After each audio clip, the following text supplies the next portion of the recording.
Zephyr 97 Alpha pressed his elongated fingers against the cool metal of his quarter's viewport, watching the stars drift past in their eternal dance. The gentle hum of the diplomatic vessel's engines should have been comforting, but instead, it reminded him of another sound. A deeper, more menacing rumble that still echoed in his dreams. The sound of human warships preparing for battle. 3 cycles had passed since the war ended. 3 cycles since the Galactic Council had declared the conflict between the hegemony and humanity resolved through negotiation rather than complete annihilation. Most beings in the galaxy had moved on, returning to their trade routes and diplomatic missions as if nothing had happened. But Zephyr could not forget. He was one of only 17 survivors from the once mighty hegemony fleet that had first encountered humanity at the edge of the Kepler expanse. The irony was not lost on him that he now served as a cultural liaison aboard a council vessel tasked with establishing peaceful relations with the very species that had shattered his people's understanding of warfare itself. His slender, crystalline form caught the reflection in the viewport, where once his bioluminescent patches had glowed a confident azure blue, indicating his high rank in hegemony intelligence. Now they flickered between pale yellow and sickly green, the colors of uncertainty and trauma. A soft chime indicated someone approaching his quarters. Zephyr turned, his 4 arms automatically adjusting his formal robes as the door slid open to reveal Captain Thorn, the human commander of their diplomatic mission. The sight of the human still caused Zephyr's breathing apparatus to quicken involuntarily. Not because Thorn was threatening in appearance. On the contrary, the human was smaller than most hegemony soldiers, with graying hair and kind eyes behind primitive optical correctors. But Zephyr had learned that humans were deceptive in their simplicity. "Good morning, Zephyr," Captain Thorn said in his measured tone, speaking the trade language with only a slight accent. "I wanted to discuss our approach to the Arcturus Station negotiations before we arrive." Zephyr gestured for the human to enter, noting how Thorn moved with an economy of motion that spoke of military training despite his diplomatic role. Everything about humans seemed to serve dual purposes. Their bodies were simultaneously fragile and resilient, their minds capable of both artistic beauty and tactical brilliance that bordered on the insane. "Of course, Captain," Zephyr replied, his voice translator converting his crystalline harmonic speech into something the human could understand. "Though I must ask, why do you continue to seek my counsel? My people's intelligence regarding human capabilities proved inadequate." Thorn settled into one of the chairs designed for humanoid species, his expression thoughtful. "Because you survived, Zephyr. You saw something that made you choose to keep living when others might have given up. That gives you a perspective we need." The words triggered a cascade of unwanted memories. Zephyr's mind flashed back to the moment everything changed. The hegemony's first fleet had been conducting what they considered a routine expansion operation.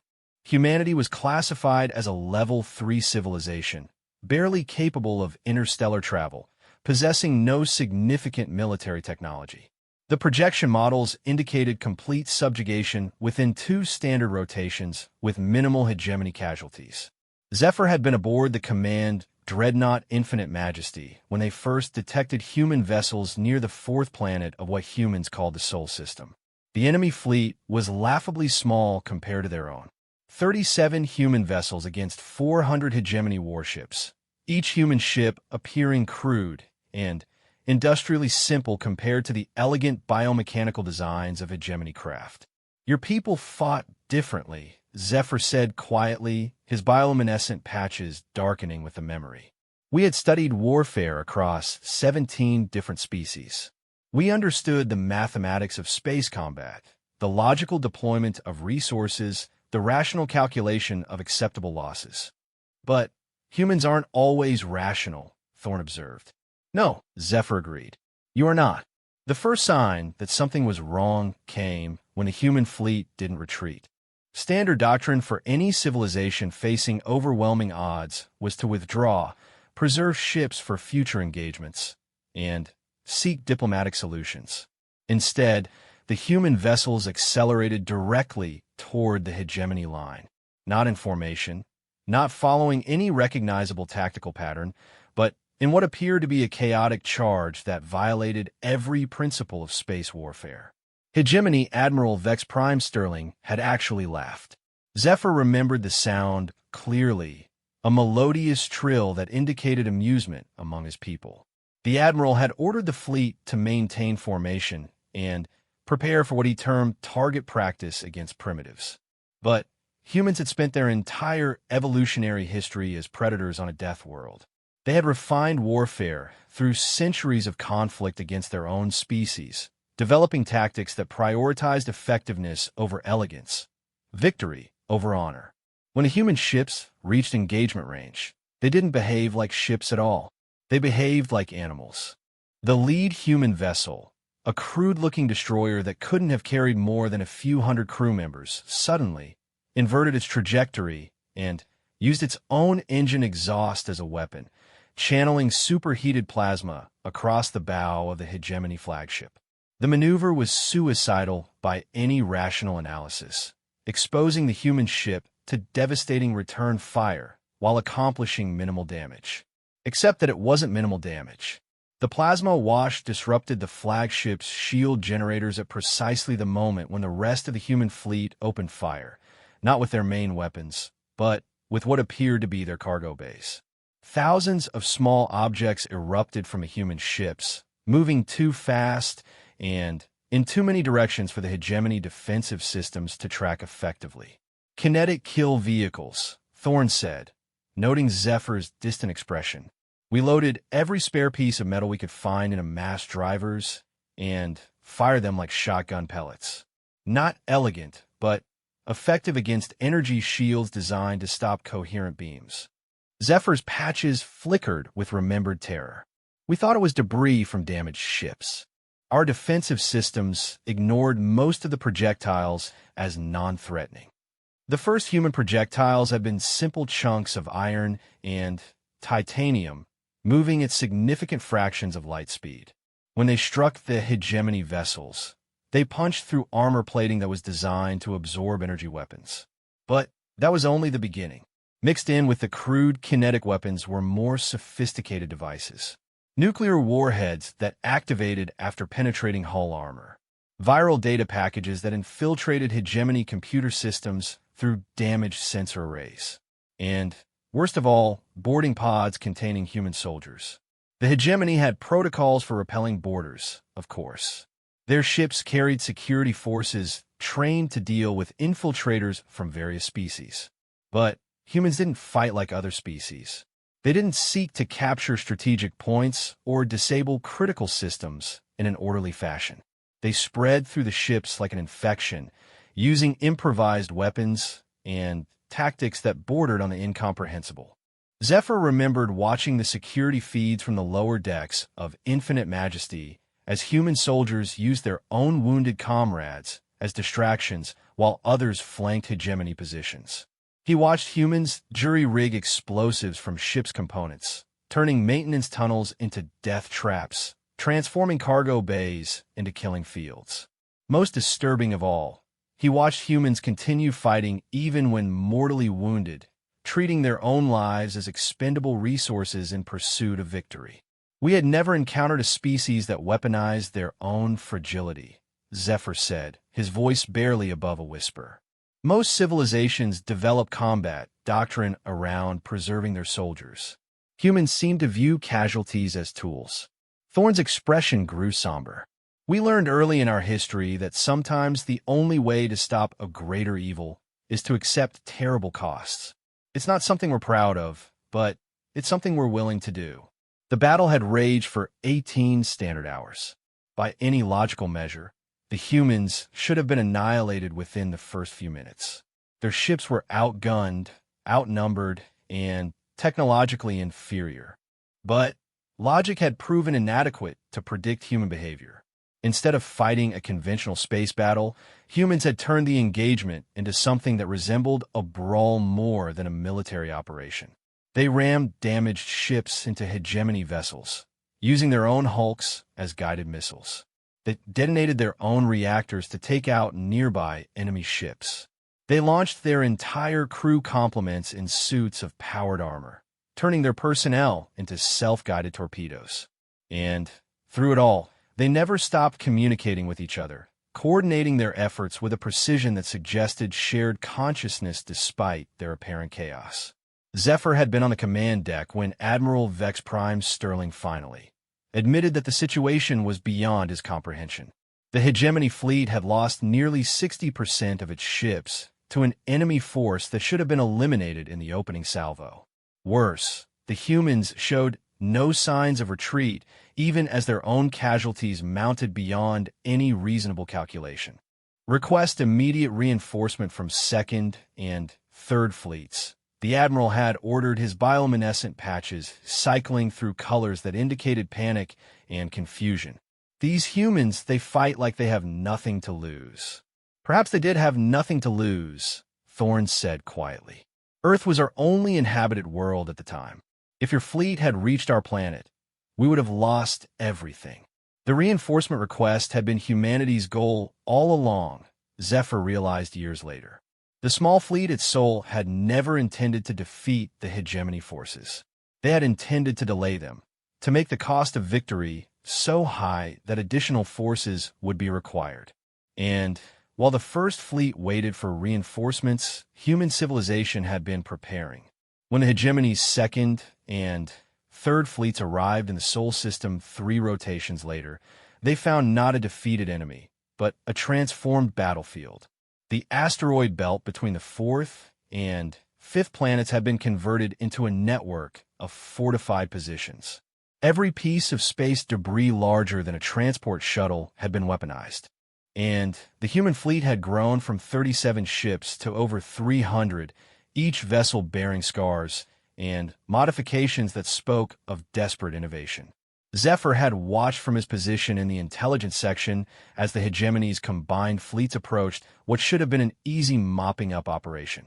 The humans had used the intervening time to study captured hegemony technology, reverse engineering their weapons, and adapting them to human tactical doctrine. But more than that, they had apparently used the time to create something that violated every understood principle of civilized warfare. The minefield, Zephyr said, his patches dimming to almost black. Your people had seeded the entire system approach with automated weapons platforms. Necessary force multipliers, Thorne corrected. NFMs. Each one was basically a computer with a nuclear warhead and a short-range thruster. They were programmed to identify hegemony ship configurations and sacrifice themselves to inflict maximum damage. The concept was obscene by galactic standards. Automated weapons that could not distinguish between military and civilian targets, that required no authorization to engage, that viewed destruction as their sole purpose. The Galactic Council had banned such devices 3 millennia earlier, after the synthetic wars nearly consumed the galaxy. But humans had no knowledge of such restrictions, and apparently wouldn't have cared if they had. The Second Battle of Sol System lasted 6 days. The hegemony's technological superiority proved meaningless against human tactical adaptability and their willingness to sacrifice anything for victory. Humans used their own planets as shields, positioned their fleets in the gravity wells of gas giants to limit hegemony maneuverability, and turned their system star itself into a weapon by detonating specially configured devices that triggered solar flares. By the end of the 6th day, the hegemony's 3 fleets had been reduced to scattered survivors fleeing toward the outer system. Zephyr's own escape pod had been one of dozens picked up by a human rescue vessel, its crew treating their former enemies with a casual professionalism that was somehow more disturbing than hatred would have been. "We never intended to fight your people," Thorne said, his voice carrying genuine regret. "We had no idea that other civilizations existed until your fleet arrived. We thought we were alone in the universe. And when you discovered you were not alone," Thorne was quiet for a long moment. "We realized that the universe was much more dangerous than we had imagined. And we decided that if we were going to survive, we needed to make ourselves too dangerous to attack." The strategy had worked. Word of humanity's victories spread through the galaxy faster than hegemony reinforcements could be organized. Species that had never heard of Earth suddenly knew everything about human combat doctrine. The psychological impact was devastating. If a level 3 civilization could destroy 3 hegemony fleets, what might they accomplish given time to develop their technology further? The Galactic Council had intervened before the situation could escalate further, offering to mediate a peaceful resolution. The hegemony, faced with the prospect of a prolonged war against an enemy that seemed to grow stronger with each engagement, had agreed to negotiations. Humanity had been granted membership in the galactic community, their territorial claims recognized, and their right to exist acknowledged. But the nightmares had not stopped. Zephyr turned back to the viewport, watching the stars will slowly pass. Somewhere out there was Earth, the blue-green world that had spawned the most terrifying warriors the galaxy had ever known. And despite 3 years of peace, despite diplomatic treaties and trade agreements, Zephyr knew that humanity was still preparing for war. Because that was what humans did. They prepared for the worst while hoping for the best. And they made those preparations with a thoroughness that bordered on the obsessive. They had learned that the galaxy was full of species more advanced than themselves, and their response had been to ensure that advancement alone would never again be sufficient to threaten them. "Captain," Zephyr said without turning from the viewport, "what will your people do if the peace fails?" Thorn joined him at the window, his reflection barely visible in the transparent aluminum. "We'll do what we've always done, Zephyr. We'll adapt, we'll survive, and we'll make sure that anyone who threatens us pays a price they're not willing to accept. Even if that price is your own destruction. Especially then." Thorn's voice was quiet but firm. "Humans learned long ago that there are things worse than death. And we've made sure that anyone who wants to test that principle will learn it alongside us." Zephyr's bioluminescent patches flickered through a complex pattern of colors, cycling between fear, respect, and something that might have been understanding. The humans were not evil, he had concluded during his years of observation. They were simply the product of a world that had taught them that survival required being more dangerous than anything that might threaten them. And in a galaxy full of predators, perhaps that was exactly what the universe needed, even if the thought of it still gave him nightmares. The diplomatic vessel Harmony's Edge dropped out of hyperspace 3 standard hours before Zephyr's shift in the Cultural Analysis Division was scheduled to begin. He had been awake anyway, reviewing intelligence reports in his quarters while trying to ignore the familiar weight of dread that settled over him whenever they approached a new system. Sleep had become an unreliable companion since the war, bringing dreams filled with human voices calling out tactical coordinates in their harsh, consonant-heavy language. Through the viewport, Arcturus Station hung against the cosmic backdrop like a geometric flower, its 6 arms extending into space in perfect symmetry. The station represented everything the Galactic Council valued in architecture and diplomacy: clean lines, elegant proportions, and a design that accommodated the needs of dozens of different species without favoring any one form over another. It was, Zephyr reflected, the exact opposite of human engineering philosophy. He had spent considerable time studying human construction techniques during his recovery period. Where other species built for beauty, efficiency, or harmony with natural forces, humans built for survival. Their structures were redundant, over-engineered, and capable of functioning even when significant portions have been damaged or destroyed. A human building looked like it expected to be attacked. The irony was that human paranoia had proven justified. In the 3 years since their introduction to galactic society, Earth had faced no fewer than 7 separate attempts at invasion or infiltration. Pirates attracted by rumors of primitive but resource-rich worlds. Slavers seeking to capture members of a species that had proven so effective in combat. Corporate interests attempting to claim territorial rights through legal technicalities. And twice, remnant hegemony forces seeking revenge for their earlier defeats. All 7 attempts had failed, catastrophically. Zephyr's personal communication device chimed softly, displaying a message from Captain Thorne requesting his presence in the main conference room. The negotiations were about to begin, which meant another day of watching human diplomats demonstrate that they could be just as dangerous with words as they were with weapons. The conference room aboard Harmony's Edge had been designed to accommodate the various physiological needs of different species. The lighting could be adjusted across multiple spectrums, the atmosphere could be modified for different breathing requirements, and the furniture could be reconfigured for everything from humanoid bipeds to the serpentine Slack delegation. Despite these accommodations, Zephyr noted that the human negotiation team had chosen to sit with their backs to the bulkhead and their faces toward the main entrance. Old habits, perhaps. Ambassador Elena Vasquez led the human delegation, a woman whose appearance belied her reputation for tactical brilliance. She was small even by human standards, with graying hair and clothes that suggested academic rather than military background. But Zephyr had learned to read the subtle signs that marked humans as dangerous. The way she kept track of everyone's position without appearing to look. The casual placement of her hands that would allow quick access to concealed weapons. The slight tension in her shoulders that suggested readiness for immediate action.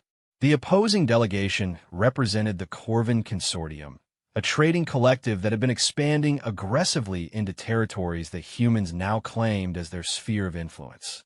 The Corvins were insectoid beings, tall and angular, with compound eyes that gave them excellent peripheral vision and mandibles that clicked rhythmically when they were agitated. Their leader, Trade Prime Zexkaneth, had arrived with a full ceremonial guard and enough legal documentation to fill a cargo bay. We appreciate the Council's willingness to mediate this territorial dispute, Trade Prime Zexkaneth began, his translated voice carrying the harmonic overtones that indicated formal speech among his people.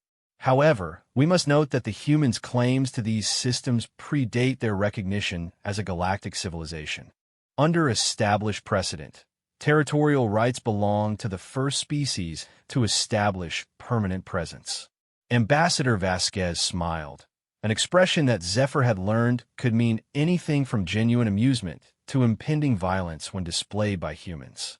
An interesting interpretation of precedent, Trade Prime. Of course, that interpretation assumes that human presence in these systems only began after our first contact with the hegemony. Perhaps Captain Thorne could provide some historical context. Captain Thorne activated a holographic display showing the disputed region of space. 17 star systems in a rough sphere around Earth, most containing planets that the Corvins had identified as suitable for mining or agricultural development. The display showed dates and coordinates that made Trade Prime Zexkaneth's mandibles click in rapid agitation.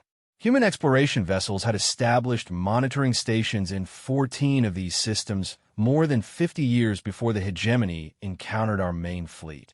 Thorne explained in his measured tone. Silent observation posts, designed to detect any approaching threats long before they could reach Earth. We have complete records of Corvin activities in this region dating back 37 years. Zephyr watched the Trade Prime's compound eyes focus on the data with increasing distress. The humans had been watching. For decades, they had been recording every movement, every mining operation, every territorial claim made by the Corvins and other species. More disturbing still, they had been preparing.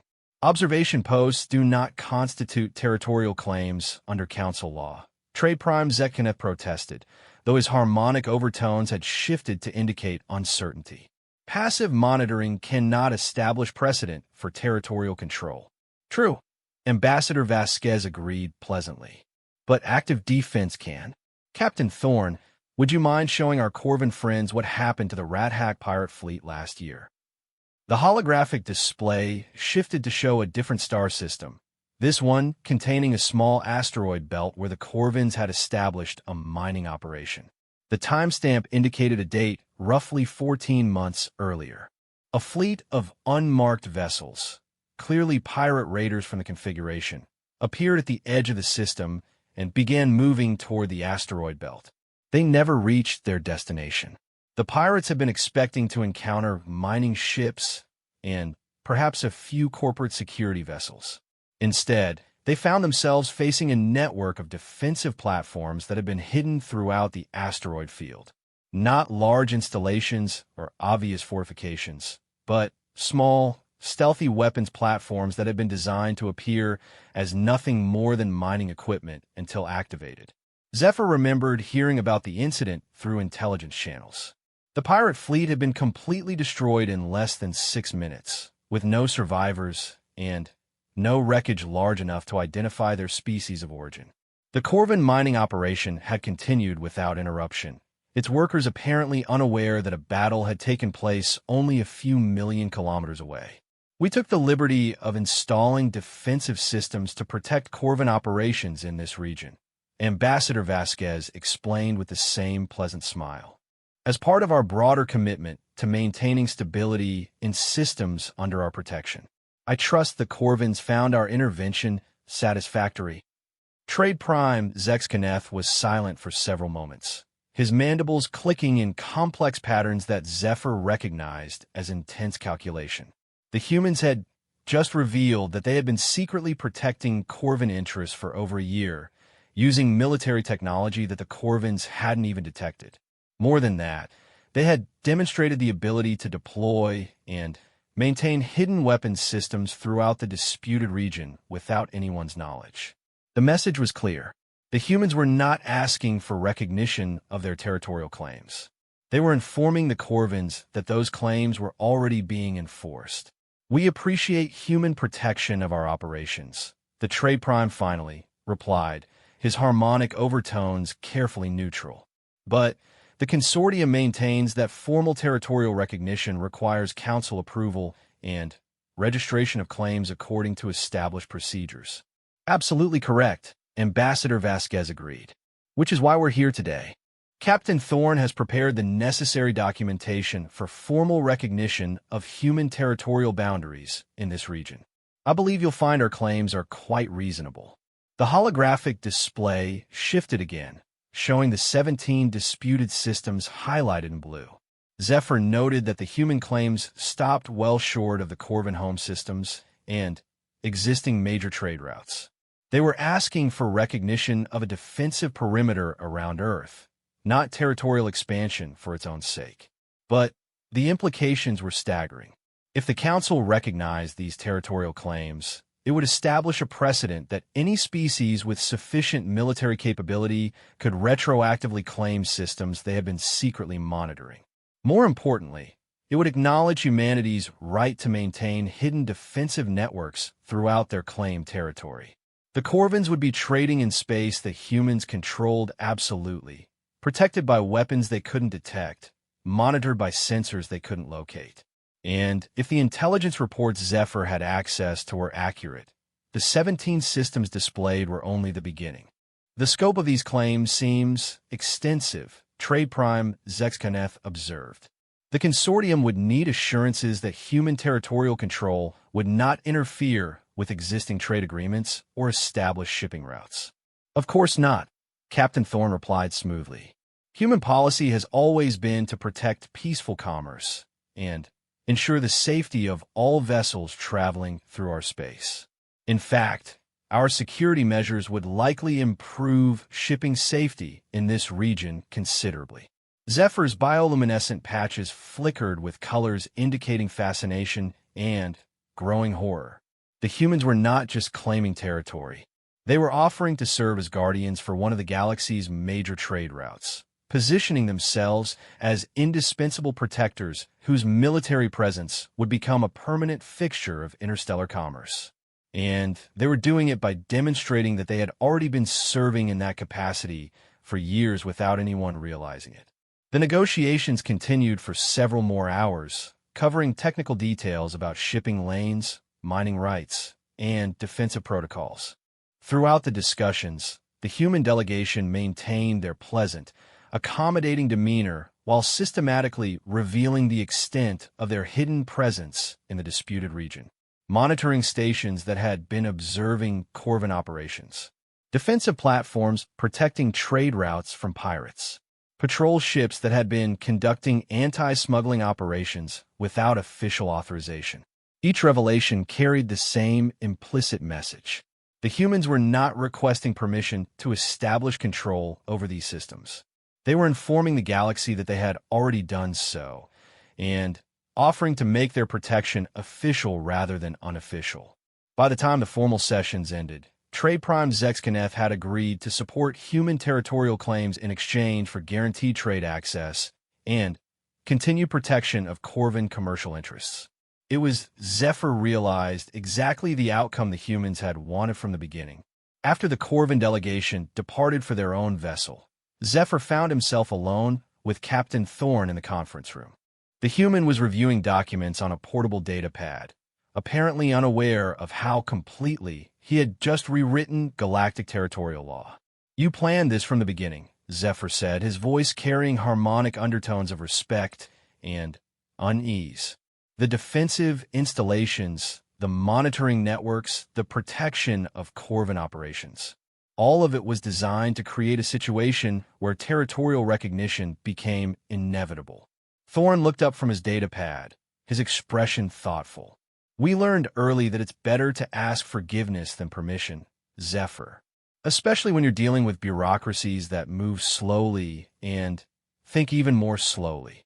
But the implications for galactic law will adapt to reality, as laws always do." Thorn set down his data pad and turned to face Zephyr directly. The galaxy spent centuries developing legal frameworks based on the assumption that territorial disputes would be resolved through negotiation and compromise. But those frameworks didn't account for species that approach security differently. Zephyr's patches cycled through complex color patterns as he processed the implications. "You have changed the fundamental nature of territorial claims.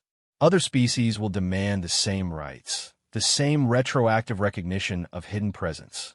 Some will," Thorn agreed, "and some already have the military capability to enforce such claims. But most don't, which means they'll need to rely on species that do have that capability. Species like humanity." The true scope of human strategy began to unfold in Zephyr's mind like a mathematical equation solving itself. By establishing the precedent that hidden defensive presence could justify territorial claims, humans had created a system where military capability determined territorial rights. Species with insufficient defensive technology would need to seek protection from those with superior force projection. And humanity had just demonstrated that their force projection capabilities were far more extensive than anyone had realized. "You are creating a galactic protection system," Zephyr said slowly. "Other species will request human security services rather than attempt to develop their own defensive capabilities. It's more efficient than having dozens of different species all maintaining separate military forces," Thorn observed. "And it ensures that conflicts get resolved before they escalate to the point where entire civilizations are at risk.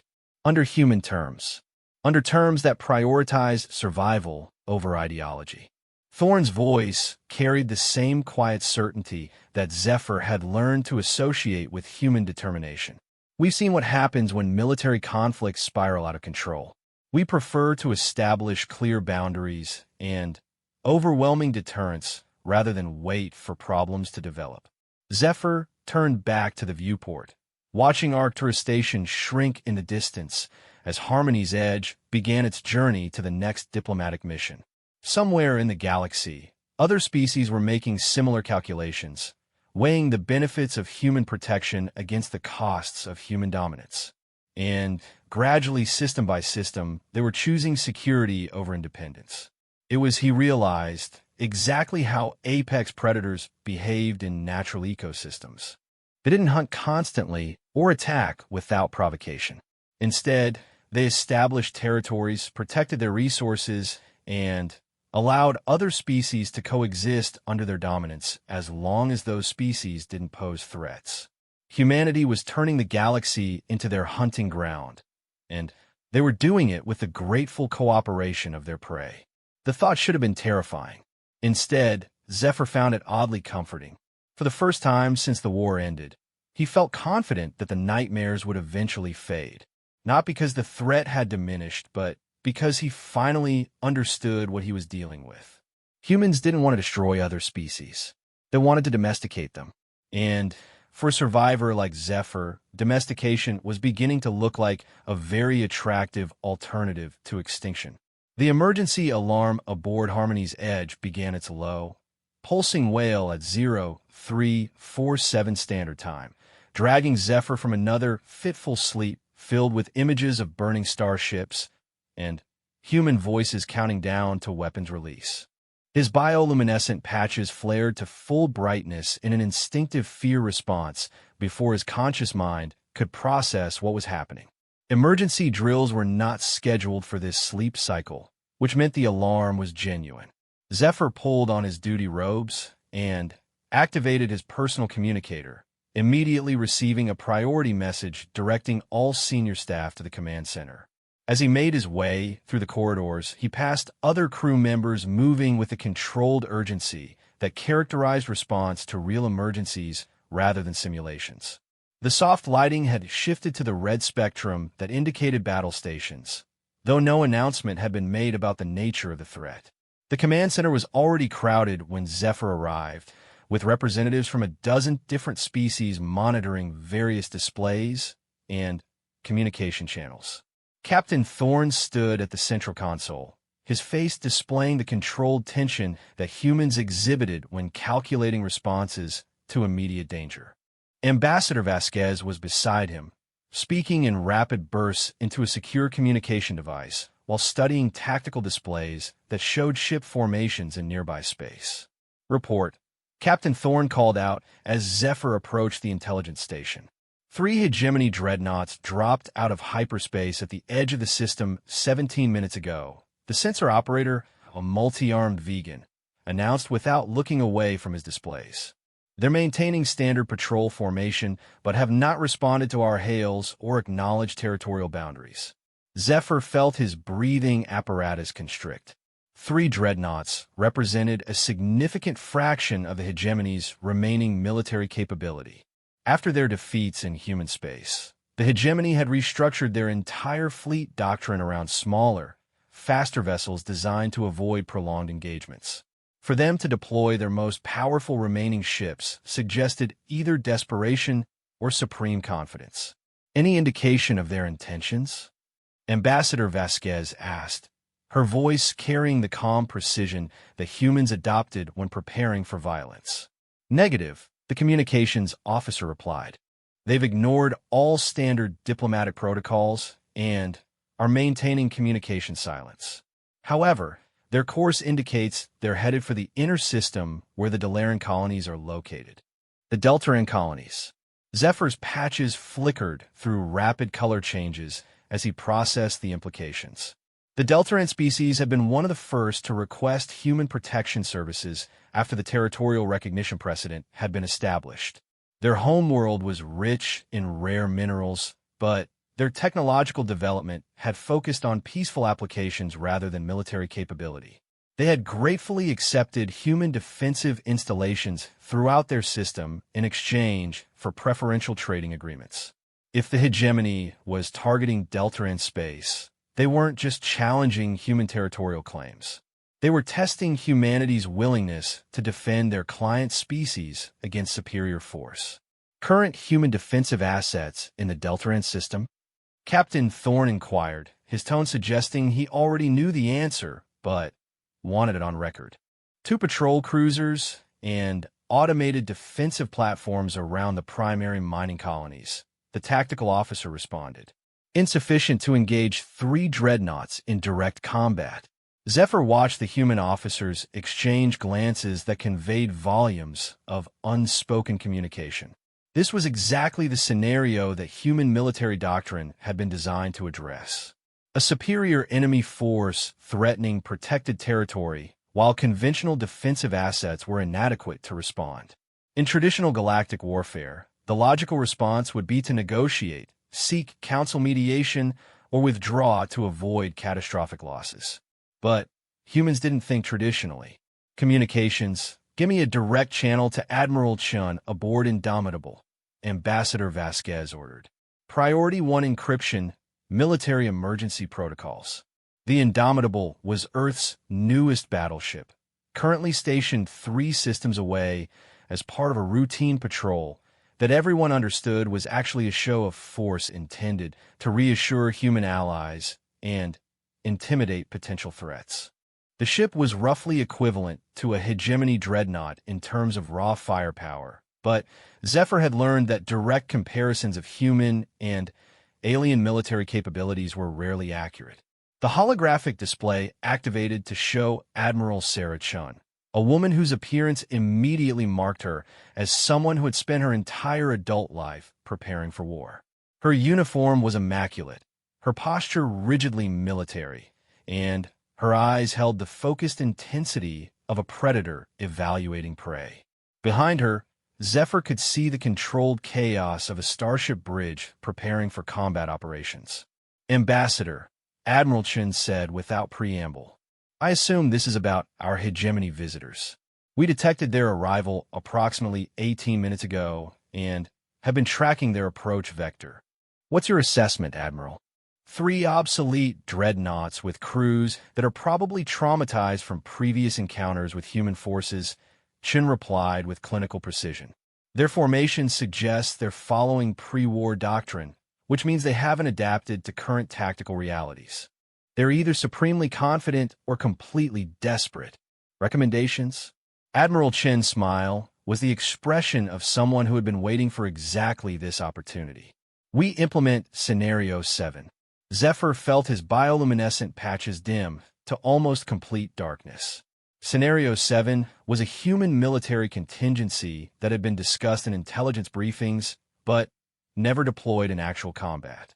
It was designed to demonstrate human military capabilities to multiple audiences simultaneously while minimizing actual casualties on both sides.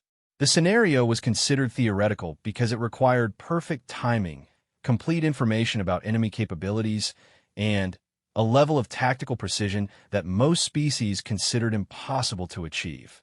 Approved, Ambassador Vasquez said without hesitation. Timeline, 47 minutes from initiation to completion, Admiral Chen replied. I recommend that Harmony's Edge maintain current position and prepare to document the engagement for later diplomatic use. The transmission ended, leaving the command center in relative silence while the various crew members processed what they had just witnessed. Humans had just committed to engaging a superior enemy force using tactics that existed only in theoretical planning documents. Either they were about to achieve something unprecedented in galactic military history, or they were about to demonstrate that even human confidence had limits.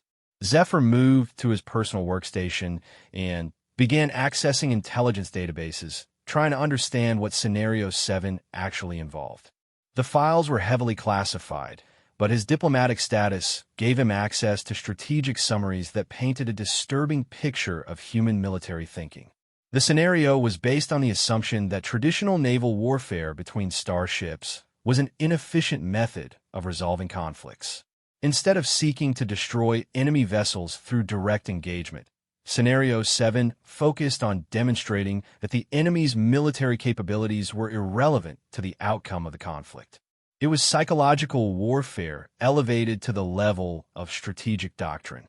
23 minutes after Admiral Chen's transmission, the tactical displays began showing new contacts appearing throughout the Deltaran system. Not ships exactly, but objects that had been hidden in asteroid fields, gas giant atmospheres, and the outer reaches of the system where sensor resolution was limited. Objects that were now activating and moving toward predetermined positions with the coordination of a single organism. Sensor contacts multiplying throughout the system. The vegan sensor operator announced, his multiple arms working frantically to update the tactical display. 74, 91, 100, and 37 separate objects, now showing active signatures. The hegemony dreadnoughts had apparently detected the sudden appearance of so many contacts as well. Their formation tightened, and their course began to shift as they attempted to evaluate this new development.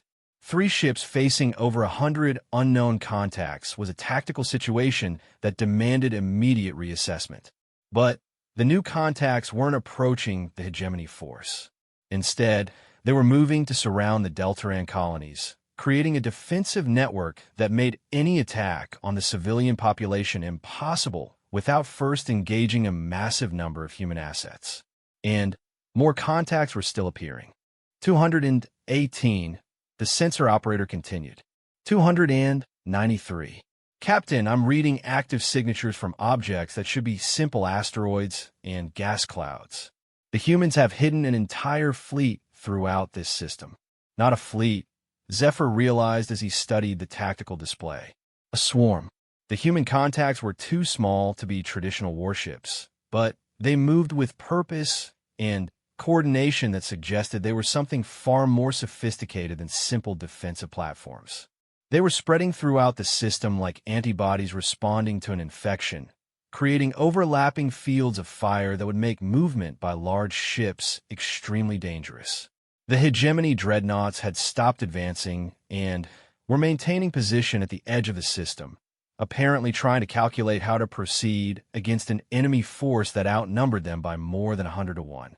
Their tactical situation had transformed from attacking a lightly defended civilian target to penetrating a layered defense network that could engage them from multiple angles simultaneously. Then, the humans played their final card. Indomitable dropped out of hyperspace directly behind the hegemony formation, close enough that her weapons could have destroyed all 3 dreadnoughts before they could maneuver to return fire. But Admiral Chen didn't attack. Instead, she opened a communication channel that broadcast on all frequencies, ensuring that every ship in the system could monitor the conversation. Hegemony vessels. This is Admiral Sarah Chun commanding the human battleship Indomitable. You have entered protected space without authorization and are threatening civilian populations under human guarantee. You have 30 seconds to reverse course and depart this system, or you'll be engaged and destroyed. The response came from the lead dreadnought, its captain speaking in the formal tones that hegemony officers used when addressing equals. Human commander, we are conducting legitimate military operations in disputed territory. Your threats constitute aggression against sovereign hegemony forces. Correction, Admiral Chun replied with chilling precision. You are 3 obsolete warships carrying approximately 12,000 crew members, facing overwhelming human force superiority in a system where every asteroid, every gas cloud, and every piece of space debris has been converted into a weapons platform designed specifically to counter hegemony ship configurations. You have 22 seconds to withdraw before I demonstrate the difference between legitimate military operations and aggressive stupidity. Zephyr watched the tactical display as the hegemony ships began to maneuver, their formations spreading as they attempted to evaluate their tactical options. But there were no good options. The human defensive network had been designed specifically to counter large ships using traditional space warfare tactics. The hegemony dreadnoughts were exactly the type of target that the humans had spent years preparing to engage. More importantly, the humans had revealed their defensive preparations in a way that made the scope of their capabilities impossible to ignore. They hadn't just hidden weapons platforms throughout the Deltaran system. They had converted the system itself into a weapon, turning every natural object into a potential threat that could be activated when needed. 14 seconds, Admiral Chun announced calmly. The lead hegemony ship transmitted a response that carried harmonic overtones indicating formal surrender. Human forces, we acknowledge your territorial claims and withdraw from disputed space.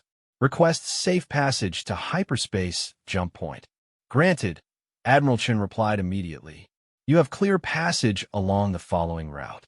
The tactical display highlighted a path that would allow the hegemony ships to reach their jump point without coming within range of any human defensive installations. Deviation from this route will be interpreted as hostile action. The hegemony dreadnoughts began their withdrawal immediately, their formation maintaining perfect discipline while their course followed the prescribed route exactly. Within 18 minutes, all 3 ships had jumped to hyperspace, leaving the system under unchallenged human control. The entire engagement had lasted less than an hour from initial detection to final withdrawal. No shots have been fired, no lives have been lost, and no ships have been damaged. But the implications were staggering. Status report. Captain Thorne requested as the tactical display began to show human assets returning to their concealed positions throughout the system. Complete mission success, the tactical officer responded. Hegemony forces have withdrawn from Deltaran space and are transmitting departure confirmations to their fleet command. No damage to friendly forces or civilian infrastructure. Ambassador Vasquez activated the communication system to contact Deltaran colony administrators, her voice carrying the professional courtesy that humans used when dealing with protected allies. Colony Central. This is Ambassador Vasquez aboard Harmony's Edge. The security situation in your system has been resolved. Normal operations may resume. The response came from Administrator Kelprime Tavis, a Deltaran whose harmonic patterns indicated enormous relief mixed with growing awe. Ambassador, our sensors recorded the entire engagement. We had no idea that human defensive installations were so extensive. Standard protection protocols, Vasquez replied smoothly. We believe in comprehensive security arrangements for our allies. Was there any damage to your facilities during the alert period? None whatsoever. In fact, we're beginning to understand why human protection services are in such high demand throughout the galaxy. After the communication ended, Zephyr found himself studying the tactical records of the engagement with growing fascination and horror. The humans hadn't just won a military victory. They had staged a demonstration that would be analyzed and discussed by every military force in the galaxy. They had proven that their defensive capabilities were far more extensive than anyone had realized, hidden throughout systems in ways that made detection nearly impossible until activation. They had demonstrated that their military responses were precisely calibrated to achieve specific objectives rather than simply destroying enemy forces. And most importantly, they had shown that their protection of allied species was not just diplomatic rhetoric, but backed by overwhelming force. Zephyr, Captain Thorne called out, bringing him back to the present moment. I'd like your assessment of likely hegemony responses to today's events. Zephyr's bioluminescent patches cycled through colors indicating complex calculation mixed with resignation. The hegemony will not attempt direct military action against human-protected systems again. Today's demonstration proved that your defensive capabilities exceed their offensive force projection by orders of magnitude. And broader implications for galactic stability? Other species will accelerate their requests for human protection services, Zephyr replied after a moment's consideration. The cost of maintaining independent military capabilities is becoming prohibitive when human protection is available. Within a few years, most civilian populations will exist under human security guarantees. Captain Thorne nodded as if this outcome had been expected from the beginning. And your personal assessment of this development? Zephyr turned to face the human officer directly, his patches displaying colors that indicated complex emotions for which there were no adequate translations. 3 years ago, I watched your species destroy 3 hegemony fleets using tactics that violated every principle of civilized warfare. Today, I watch you prevent a military engagement through overwhelming force superiority while protecting civilian populations. Your people have changed. No, tornez plaive quietly. We've adapted.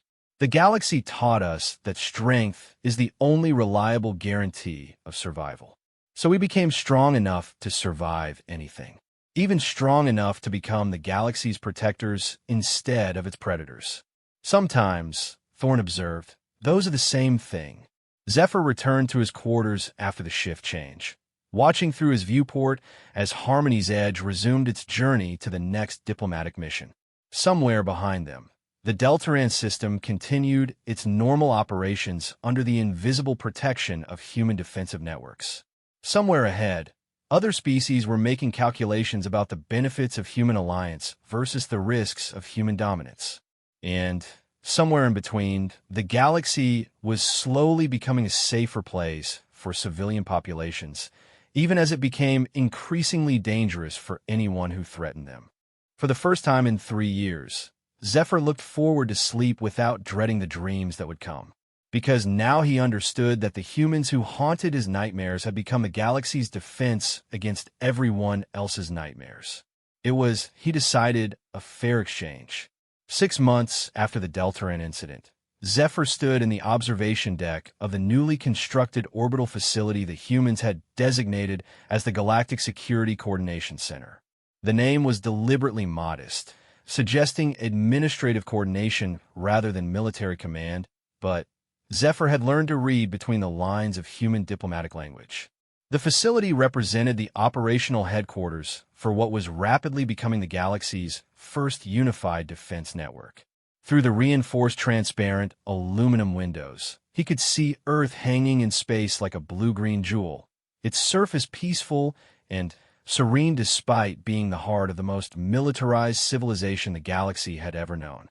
Ships from dozens of different species moved in carefully regulated patterns around the orbital facility, bringing diplomatic representatives, military liaisons, and commercial delegates to what had become the de facto center of galactic governance. The irony was not lost on him that the species everyone had once considered primitive barbarians were now hosting negotiations that would determine the future of interstellar civilization. But perhaps it was fitting. Humans had proven that they understood survival in ways that more sophisticated species had forgotten. "Remarkable view," a familiar voice said behind him. Zephyr turned to see Captain Thorn approaching, no longer wearing the uniform of a diplomatic vessel commander, but the more elaborate dress of a human Space Force admiral. The promotion had come with humanity's formal establishment of the Galactic Security Service, an organization that officially existed to coordinate defensive operations between allied species. In practice, it was the command structure through which humans managed their growing network of client species and protected territories. "Admiral," Zephyr acknowledged with a gesture of respect that would have been unthinkable during his military service with the hegemony. "I was reviewing the latest protection requests. 73 new applications this month," Thorn replied, moving to stand beside Zephyr at the observation window, including requests from 2 species that were actively hostile to human interests less than a year ago: the Corvin Consortium and the Hegemony Remnants, among others. Thorn's expression carried the same measured calm that Zephyr had learned to associate with human strategic thinking. It seems that yesterday's enemies have a remarkable ability to become today's allies when circumstances change. Zephyr's bioluminescent patches flickered through colors indicating complex emotions. The transformation of galactic politics over the past months had been swift and comprehensive. Species that had initially resisted human territorial claims were now competing to demonstrate their value as potential allies. Trade routes that had once been patrolled by dozens of different military forces were now secured by human defense networks that made commercial travel safer than it had been in centuries. The galaxy was becoming more prosperous and more peaceful under human protection. It was also becoming completely dependent on human military superiority for continued stability.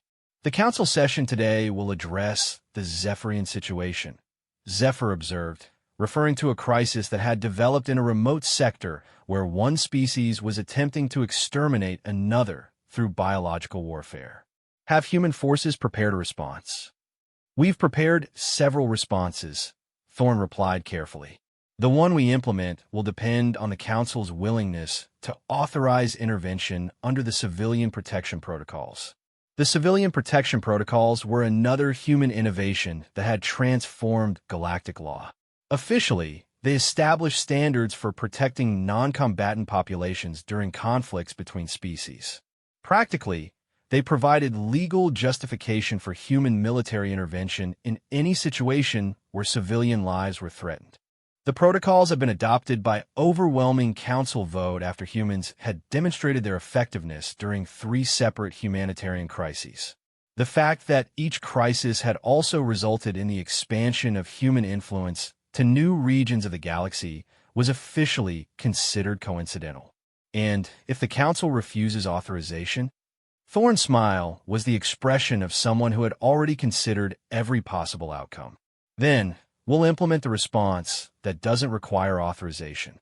The results will be the same, but the legal framework will be different. Zephyr understood the implications. Humans had developed contingency plans that would allow them to intervene in the Zephyrian crisis regardless of official approval. If the Council authorized intervention, it would be conducted under formal galactic law with full diplomatic support. If authorization was refused, it would be conducted under human territorial claims with post-facto justification based on protection of allied shipping routes. Either way, the genocide would be stopped, and the humans would gain influence in another sector of the galaxy. The communication system activated with a soft chime, indicating an incoming transmission from the council chambers. The main display showed Ambassador Vasquez, now serving as Earth's primary representative to the Galactic Council, addressing an assembly that included delegates from over 200 different species. Honored council members, Vasquez began with the formal courtesy the humans used when delivering ultimatums in diplomatic language. The situation in the Zephyrian system has deteriorated beyond the point where local intervention is sufficient. We have documented evidence of systematic biological warfare targeting civilian populations, with casualty estimates exceeding 12 million beings over the past 6 months. The display shifted to show surveillance images from the conflict zone. Refugee ships fleeing contaminated worlds, medical facilities overwhelmed with victims of engineered diseases, entire cities abandoned after atmospheric poisoning. The images were carefully selected for maximum emotional impact while maintaining documentary accuracy. The human position, Vasquez continued, is that immediate intervention is required under the civilian protection protocols to prevent complete extermination of the Zephyrian population. We have prepared humanitarian relief operations and defensive measures sufficient to halt the current attacks while allowing for negotiated resolution of the underlying territorial dispute. Council Prime Vex Theta 9, representing the traditional diplomatic establishment, raised one of his forearms to signal a formal response. The Council appreciates human concern for civilian populations.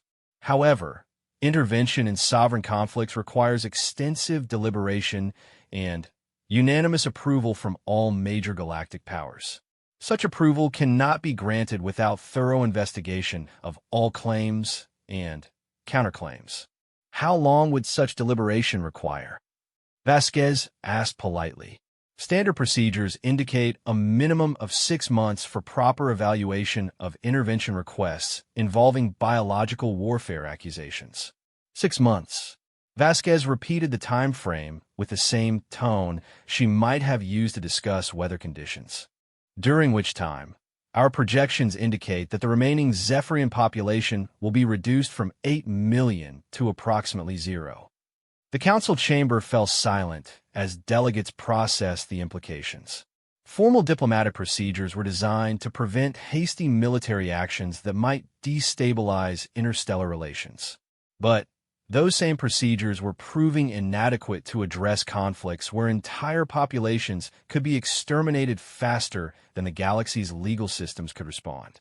The human government, Vasquez announced, cannot accept responsibility for civilian deaths that could be prevented through immediate action. If the Council is unable to authorize intervention under the civilian protection protocols, Earth will respond under alternative legal frameworks. Alternative legal frameworks. Zephyr recognized the phrase as human diplomatic code for unilateral action justified by whatever legal precedent seemed most convenient.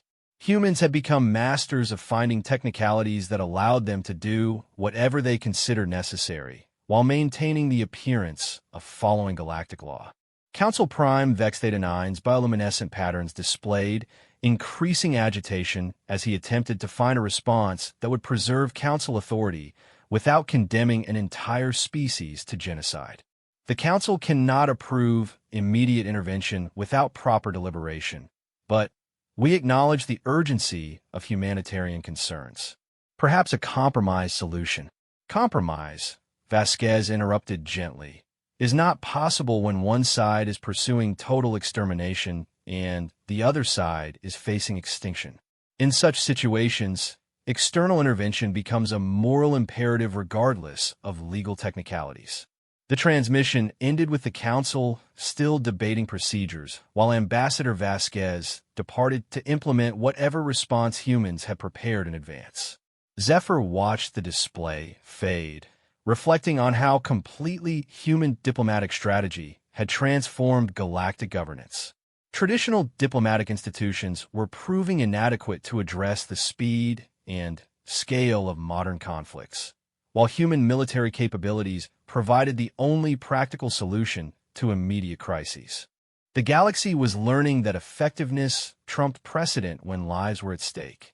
Admiral Thorne activated a communication device and spoke a brief phrase in the military shorthand that humans used for operational coordination. Implement Zephyrian Relief Protocol 7. Timeline is now active. Zephyr had learned enough about human military communications to understand that relief operations had already been prepared and positioned, waiting only for formal authorization to begin deployment. Somewhere in space, human ships were already moving toward the crisis zone with medical supplies, defensive platforms, and whatever military assets would be required to halt the genocide. The speed of human response was possible because they didn't wait for crises to develop before preparing solutions. They identified potential problems, developed intervention strategies, and positioned necessary resources in advance. When authorization came, they were ready to act immediately rather than spending weeks organizing relief efforts.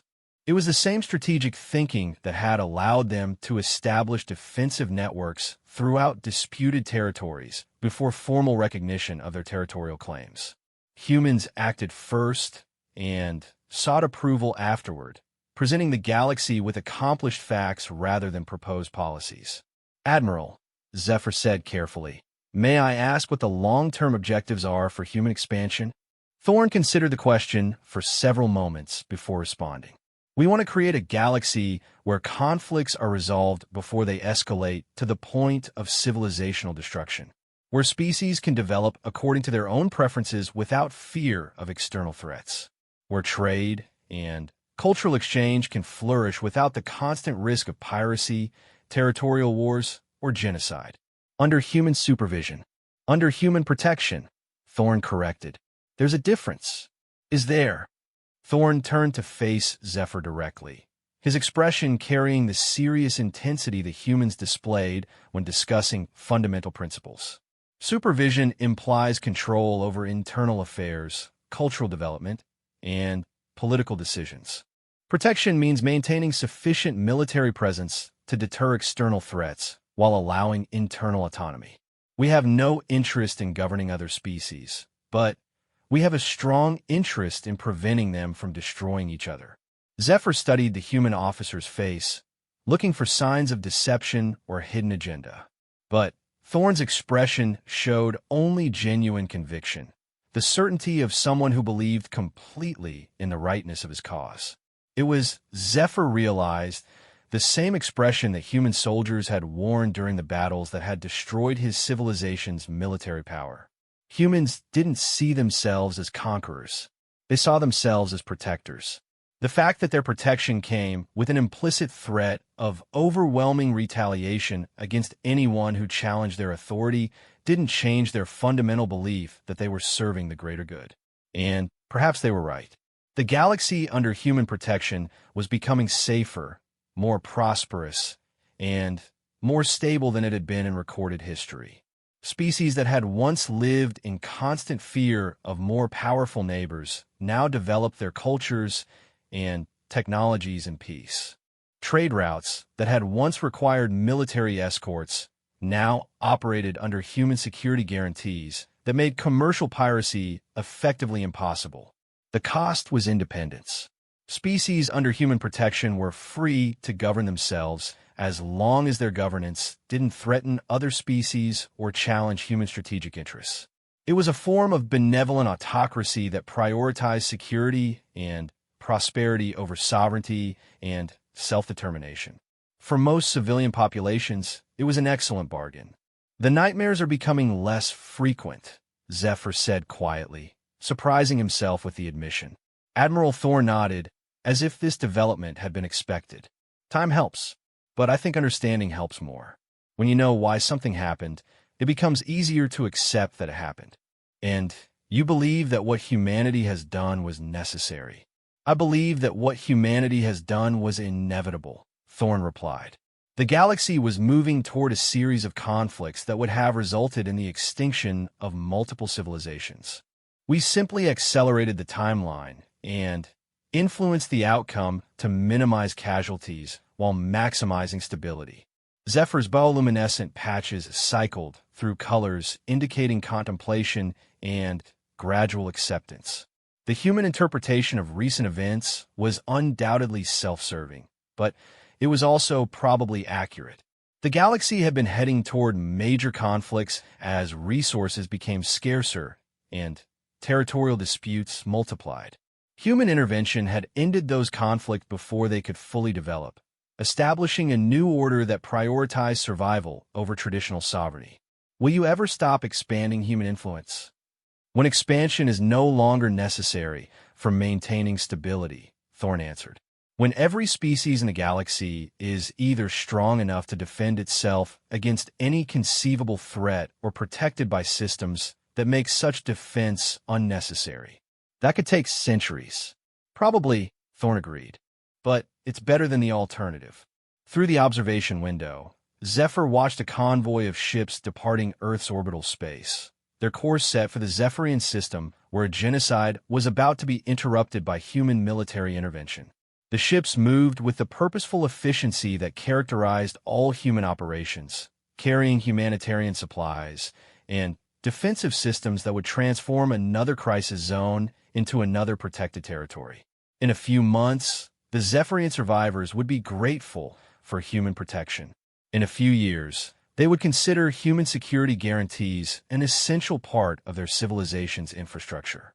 And in a few decades, they would have difficulty imagining how their species had ever survived without human military superiority maintaining the peace. It was the same pattern that was repeating throughout the galaxy, species by species, system by system. Humanity was creating a galactic civilization that was safer, more prosperous, and more stable than anything that had existed before. They were doing it through military force, diplomatic pressure, and strategic planning that consistently prioritized effectiveness over ideology. And they were doing it with the genuine belief that they were serving the greater good of all galactic civilization. Zephyr's nightmares were fading because he had finally understood what he had survived. Not a military defeat or a political conquest, but an evolutionary transition. Humanity wasn't destroying galactic civilization. They were shepherding its transformation into something more capable of long-term survival. Whether that transformation represented salvation or subjugation would depend on one's perspective.